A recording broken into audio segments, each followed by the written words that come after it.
Hello everyone. आज जो है एक बहुत ही ज़्यादा गंभीर टॉपिक के बारे में हम बात करेंगे। ये कोई हंसी मजाक नहीं है, एक ऐसा इशू है जो मैंने फोटोग्राफर को फेस करते हुए उससे जूझते हुए देखा है और आज जो है हम उसके बारे में डिस्कस करेंगे। ये हमारी एक सीरीज़ है जहाँ पे हम हर मंगलवार को जो है फोटोग्राफर के जो प्रॉब्लम है, फोटोग्राफर की जो इश्यूज़ है, उसका सल्यूशन लाने की कोशिश करते हैं और उसको एड्रेस करते हैं कि भाई ऐसी भी प्रॉब्लम्स लोगों को हो रहे हैं। अगर आपको भी कोई ऐसा एज ए वेडिंग फोटोग्राफर तकलीफ होती है, कमेंट सेक्शन में लिखिए ताकि हम उसके ऊपर भी एक वीडियो बना सके और लोगों को उजागरता दे सके। हमारा आज का टॉपिक है कि भाई कैमरा तो ले लेते हैं, सीजन में वेडिंग की सीजन के वक्त उसकी ईएमआई तो भर देते हैं, बट जो आगे की किश्तें हैं, जो आगे की ईएमआई है, जो ऑफ सीजन बीच में आता है, ना ही तो कोई वेडिंग होती है, ना ही तो कोई शादियां हो रही है, ना ही तो कोई इवेंट हो रहा है, कुछ भी नहीं हो रहा है, बस बारिश हो रही है बाहर।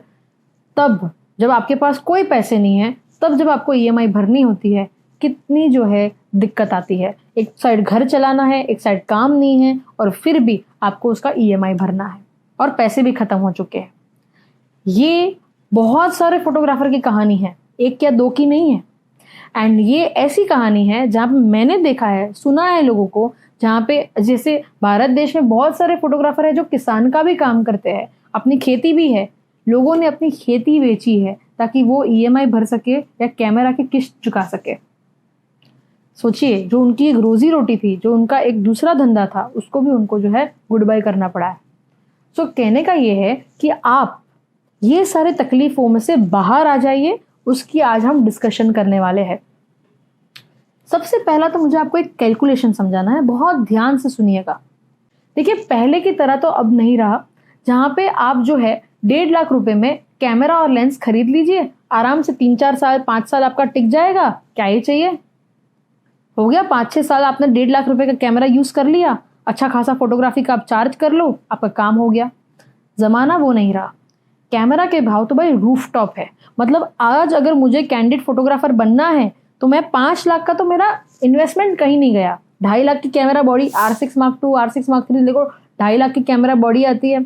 लेंसेज खरीद लो, 2-2.5 लाख के लेंसेज आ जाते हैं। 3 लेंस खरीदो तो भी 2 लाख रुपए नहीं, मतलब उड़ जाते हैं। फिर आता है लाइट्स लगाओगे, 10,000 की ये लाइट, 5,000 का वो लाइट, फिर उसका बैग वैग लोगे, एक्सेसरीज लोगे, 5 लाख रुपए तो ऐसे उड़ जाते हैं। अब ये 5 लाख रुपए आप ये देखो उसके इन्वेस्टमेंट का रिटर्न कैसा है। आपने समझ लीजिए 2025 में 5 लाख रुपए जो है इन्वेस्ट किए, ठीक है, अभी 2026 चल रहा है। एक साल में आपने कितनी शादी का काम किया होगा? 15 से 20 शादियों का काम, मतलब हो सके तो 100 दिन आपने शादी का काम कर लिया, मोटा मोटा 100 दिन काम किया है। कम से कम आप 5,000 चार्ज करोगे और मैक्सिमम 10 से 12,000 चार्ज करोगे। 100 दिन का होता है 10 लाख रुपए, ठीक है। आप 10 लाख रुपए आपके घर पे गए हैं आपके, ठीक है। ये एक साल की बात है। ऐसे आपके समझ लीजिए और 2 साल पकड़ लीजिए, 30 लाख रुपए हुए। अब ये 30 लाख रुपए मैक्सिमम बोल रही हूँ, मिनिमम आपके हो गए सपोज 15 लाख रुपए। 15 से 30 लाख रुपए आपका 3 साल में आपको रिकवर हुआ है। अब ये 30 लाख में से आप सोचोगे भाई मैंने तो 5 लाख रुपए डाले थे तो अच्छी बात है। नहीं, अच्छी बात नहीं है, क्योंकि ये 5 लाख रुपए तो कैमरा की बॉडी का कॉस्ट है और उसके बाद आता है कि हर महीने जो है आप 50,000 रुपये आपका घर का खर्चा, ऑफिस का खर्चा, यहाँ वहाँ का खर्चा गिन के पकड़ के चलो। आज के ज़माने में 50,000 रुपये तो चले ही जाते हैं। तो एक साल में 6 लाख रुपए जो है आपका एक कॉस्ट तो हो ही गया। 3 साल में कितना हुआ? 6 + 6 + 6 12, 18 लाख रुपया हो गया। 18 लाख + 5 लाख कितना होता है? 23 लाख रुपया होता है। तो 30 लाख रुपए में से 23 लाख रुपए जो है आपके चले गए खर्चे में। 8 लाख रुपए आपके बचे तो बचे। ये मैं 15 से 30 लाख का एवरेज बोल रही हूँ, तो आप 4 से 5 लाख का एवरेज गिनो कि 4-5 लाख आपके हाथ में बच गए। आप बोलोगे 3 साल ही मैंने क्यों पकड़ा? हर 3 साल में आप देखना टेक्नोलॉजी ऐसे आगे बढ़ जाती है या कैमरा कंपनी जो है ऐसे ब्रांडिंग लगा देती है कि आपको जो है नया कैमरा लेना पड़ता है। भाई आना ही M4 से M5 में तो जाना ही पड़ेगा। क्या सच में जाना पड़ेगा? ये आप मेरे को बताइए। मेरे पास कैनन R का कैमरा है, 2018 का मॉडल है, आज भी बहुत मक्खन की तरह काम करता है, कोई तकलीफ नहीं है। मेरे पास एक ऐसे फोटोग्राफर है जो 2018 में उन्होंने कैनन का आर का कैमरा लिया था, 2026 में आज भी वो कैनन का आर का कैमरा यूज करते हैं। वही 2-4 लेंसेज 50mm 85mm लगा के काम करते हैं। मैंने कितनी शादियों में आर से आज भी मैंने शूट करा है, कोई तकलीफ नहीं है। कहने का ये है कि कैमरा अच्छा चलता है, कैमरा तो क्वालिटी तो बहुत अच्छा दिया हुआ है, मक्खन की तरह क्वालिटी बाहर आ रही है। और जब आप फोटोग्राफर को हायर करते हो, आप क्या देखते हो? मैं खुद उनको फ्रीलांसिंग पे बुलाती हूँ, जो हमारे फोटोग्राफर है, मैं क्या देखती हूँ भाई, टैलेंट क्या है इस बंदे का, क्या फोटोग्राफी करते हैं, क्या कैप्चर करते हैं, क्या शूटिंग करते हैं, मतलब वाह, ऐसा होना चाहिए फोटोग्राफर। मैं वो देखती हूँ ना, कौन सा कैमरा लेके आया उससे मुझे क्या लेना देना, बस मेरा काम अच्छे से हो जाना चाहिए। क्लाइंट को भी क्या है भाई, तुम ये कैमरा, वो पूछेंगे कौन सा कैमरा यूज करोगे, but at the end of the day उनको यही चाहिए कि बस हमारा फोटोग्राफी अच्छा हो जाना चाहिए। सो क्वेश्चन यहाँ पे ये है कि शायद आपको नए कैमरा की जरूरत थी नहीं, जमाने ने आपको बताया, दुनिया ने आपको दिखाया, कैमरा कंपनी ने आपको सिखाया भाई नया कैमरा ले लो, इट्स एन अपडेट, ये तो चाहिए ही चाहिए, पर जरूरत थी नहीं। उसने लिया तो मेरे को लेना है, मैंने लिया तो वो भी लेगा, बस। इसमें जो है हर 3 साल में वो जो 4-5 लाख रुपए बचे थे वो आप वापस डाल देते हो। वो बचे तो बचे, अगर नहीं बचे हैं, कुछ तो बीमारी भगवान ना करे, कुछ ऐसा गड़बड़ हुआ या ये हो गया या मैंने कोई नई गाड़ी ले ली या कुछ भी हुआ, उसमें पैसे खत्म हो गए। अब ये देखो, जीवन पूरा फोटोग्राफर का निकल जाता है, जीवन पूरा निकल जाता है, और एक घर भी वो पूरा का पूरा ले नहीं पाता है। एक घर मतलब मुंबई शहर में तो वो घर तो भूल ही जाओ कि वो ले पाता है, इतना एक्सपेंसिव एक तो घर का कॉस्ट वगैरह रहता है, और फोटोग्राफर पूरा जीवन मजूरी करता है, इतना दिन धूप शाम पूरा टाइम काम करता है, फिर भी उसके हाथ में बचता क्या है, तो कि बस दिन दो हमारी दिनचर्या निकल जाए उतना पैसा बचता है। मतलब वो मिडिल क्लास रहता है, कभी भी वो पैसे वाला नहीं बन पाता है। जो हम बड़े बड़े लोगों का जिसका शादी का काम करते हैं ना, हम उस टाइप के तो बन ही नहीं पाते हैं। और इसका कारण है ये ट्रैप, ये जाल। उसने लिया तो मैं वो ले लेता हूँ, उसने बोला मैंने ले लिया, नहीं है मेरे पास पैसे, मैं ईएमआई पे ले लेता हूँ, और फिर ऑफ सीजन आती है, पैसे नहीं है तो ईएमआई भर नहीं पाता। सो आप, मुझे पता है इसके बाद क्या बोलोगे कि भाई अगर हम नहीं लेंगे तो जो फ्रीलांसिंग का काम आता है ना, एक्सपोजिंग का जो काम आता है, वो हमें नहीं मिलेगा। क्यों? क्योंकि कंपनी बोलती है कि भाई अगर तुम्हारे पास M5 है तो ही मैं तुम्हें काम दूंगा, तुम्हारे पास M4 है तो ही मैं काम दूंगा, M3 वो तो चलेगा ही नहीं। क्यों नहीं चलेगा? आज भी मेरे पास M3 है, अच्छा चलता है, कोई तो प्रॉब्लम नहीं है, पर फिर भी वो बोलेगा कि भाई नहीं, आपके पास M5 है तो मैं तुमको काम दूंगा, नहीं कर मैं तुम्हें काम नहीं दूंगा।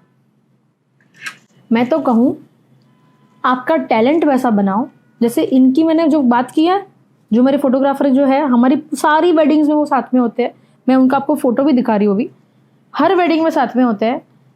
एक वो उनके पास आर का कैमरा है, जैसे मैंने बताया मेरे को उनके काम पे ट्रस्ट है। वो बंदा कोई भी कैमरा ले ले, जो भी उनको जो जमता है वो आएंगे, मेरा काम अच्छा ही होना है, क्लाइंट खुश होना ही है। ये होना चाहिए आपका टैलेंट। आपका टैलेंट, आपका काम इतना अच्छा, इतना निपुण होना चाहिए कि भाई आपकी फोटो, आपको जो कैमरा यूज करना है करो, बस आप आओगे ना, हमारा काम अच्छा होगा, वो आपका लेवल बनाओ। ये आप आपका पोर्टफोलियो बनाओ इंस्टाग्राम पे, आपका काम वैसा बनाओ, आपका टैलेंट वैसा बनाओ कि फिर लोग आप पे विश्वास करें और आप इस ट्रैप से बाहर आए। प्रॉब्लम ये है, बहुत सारे फोटोग्राफर इस चीज़ को समझेंगे और बहुत सारे फोटोग्राफर फिर भी सोचेंगे उसके पास वो कैमरा है ना, इसीलिए उसके ज़्यादा अच्छे फोटो आते हैं, और मेरे पास ये कैमरा है ना, इसलिए मेरे इतने अच्छे नहीं आते। गलत। मैं खुद आर यूज़ करूँ, मैं R3 यूज़ करूँ, मैं फ़ोन का कैमरा यूज़ करूँ, it's me not the camera. मेरा विजन, मेरी सोचने की क्षमता, मैं कैमरा पकड़ूं और मैं क्या सोच सकती हूँ ना, वो ज़्यादा इंपॉर्टेंट है। कैमरा कौन सा है? कैमरा बस एक हथियार है। हथियार कोई भी आप मेरे दे दो, मेरे को तो आता है कि कैसे जो है उसमें से काम करना है। सो कहने का ये है, कैमरा की टेक्नोलॉजी, ऑफकोर्स टेक्नोलॉजी है, बट जैसे जैसे आगे बढ़ता है हमें अपडेटेड रहना चाहिए। मैं ये नहीं बोल रही हूँ आप जो है DSLR यूज़ करो, मिररलेस में मत आओ, नहीं। मैं ये कह रही हूँ कि ऐसे ही खर्चे मत कर दो कि भाई हाँ ठीक है, उसने बोला मैंने ले लिया, मेरी तो ज़रूरत नहीं है, फिर भी मैंने ले लिया। ये ट्रैप से बाहर आओ, सोच समझ के पैसे डालो, क्योंकि लोग आपको बहुत सोच समझ के पैसे दे भी रहे हैं। तो आप ऐसे कैसे पैसे दे, किसी को ऐसे ही दे सकते हो? कैमरा कंपनी का तो काम है आपको कैमरा बेचना। आपका दिमाग होना चाहिए भाई मैं जब लूँगा तभी लूँगा, मुझे जो ठीक लगता है तभी लूँगा। ये कॉन्फिडेंस आपको आपके में होना चाहिए। तो कहने का मेरा ये है कि अगर आप अभी फिलहाल आपकी अगर ईएमआई चल रही है तो ये ईएमआई से बाहर कैसे आओगे, ऑफ सीजन में करोगे क्या? देखिए, एक वेडिंग फोटोग्राफर को पकड़ना चाहिए कि हमारा सीजनल बिजनेस है। हम 4-5 महीने काम करते हैं, 4-5 महीना वेले हो जाते हैं। हम मार्केटिंग कर ले, मेहनत कर ले, हमारा पोर्टफोलियो बनाए, ये सारी मेहनत तो हमारी करनी ही करनी है, पर फिर भी इसके साथ हमें और एक बिजनेस की भी बहुत ज़रूरत होती है। आपके 2 और बिजनेस आप खड़े कर दो। एक वेडिंग फोटोग्राफी का है, दूसरा birthday photography, event photography, corporate photography, product photography, fashion photography, maternity photography, kids photography. कितनी फोटोग्राफी की इंडस्ट्री है जहाँ पे यही कैमरा चल सकता है। आजकल तो कंटेंट क्रिएटर को फोटोग्राफी करना होता है, उनको वीडियो शूटिंग करवाना होता है, पॉडकास्ट चालू हो गया है। अरे मेकअप आर्टिस्ट को फोटोग्राफर, मैंने अभी देखा मेकअप आर्टिस्ट जो है फोटोग्राफर को हायर करती है, वो जो मेकअप लुक क्रिएट करती है उनकी फोटोग्राफी एंडलेस हो चुका है। सो कहने का ये है, आप और एक फोटोग्राफी का जो है बिजनेस शुरू करिए ताकि ऑफ सीजन में आपको एक राहत मिले। दूसरा, आप जो है वेडिंग फोटोग्राफी या फोटोग्राफी के अलावा भी कुछ काम करिए। आज हम फोटोग्राफी सिखाते हैं लोगों को, है ना, ये कामकाज है, तो आप भी ऐसा कोई कामकाज शुरू करिए कि आप जो है फॉर एग्जांपल ट्रैवल का काम करते हो, ट्रैवल एंड टूरिज्म का कोई बिजनेस शुरू कर दिया, या आप इवेंट प्लानिंग का काम करते हो, ऑर्गेनाइजिंग का काम करते हो, मतलब आप ऐसा कुछ काम करते हो। मेरे एक दोस्त है, फोटोग्राफर है, फ्रेंड है मेरे, वो शेयर मार्केट में पैसा लगा रहे हैं। ये भी कुछ गलत नहीं है, उनमें वो टैलेंट है, वो सीए का पढ़ाई किया है उन्होंने, वो पकड़ लेते कि भाई शेयर मार्केट, उनको शेयर मार्केट समझ में आता है, क्या गलत है? जिसको जो समझ में आ रहा है वो कर रहे हैं। सो आपको राहत होनी चाहिए, सिंपल। सिर्फ वेडिंग फोटोग्राफी के पैसे पे आप जो है टिक नहीं सकते। वो कौन टिकते पता है? बड़े जो लाखों में है, बड़ी बड़ी शादियां शूट करते हैं, सेलिब्रिटी वेडिंग शूट करते हैं, उनको कोई दिक्कत नहीं है। उनके साथ हमको हमारी कंपैरिजन ही नहीं करनी है। हमारे अभी के जो हालात है उस हिसाब से हमें चलना है कि भाई देखो, ऑफ सीजन में और एक वेडिंग का बिजनेस हो, मतलब ऐसा ही कोई फोटोग्राफी का बिजनेस हो, और ऑफ सीजन में और एक हमारा बैकअप हो जिससे हमें दिक्कत ना आए, और सीजन में तो हम कमा ही रहे हैं। ऐसे पूरा जो है स्ट्रेटेजी प्लान करिए ताकि कभी भी जो है हमें ना ही तो कोई किसान जो है उसको कोई ज़मीन बेचनी पड़े, ना ही तो कोई फोटोग्राफर कभी भी फाइनेंशियल क्रंच से बाहर आए। ये सारा जो है फाइनेंशियल प्लानिंग करिए ताकि आपको कोई तकलीफ ना हो। आई होप आपको ये वीडियो अच्छा लगा हो, आपको थोड़ी बहुत जो है उजागरता मिली हो।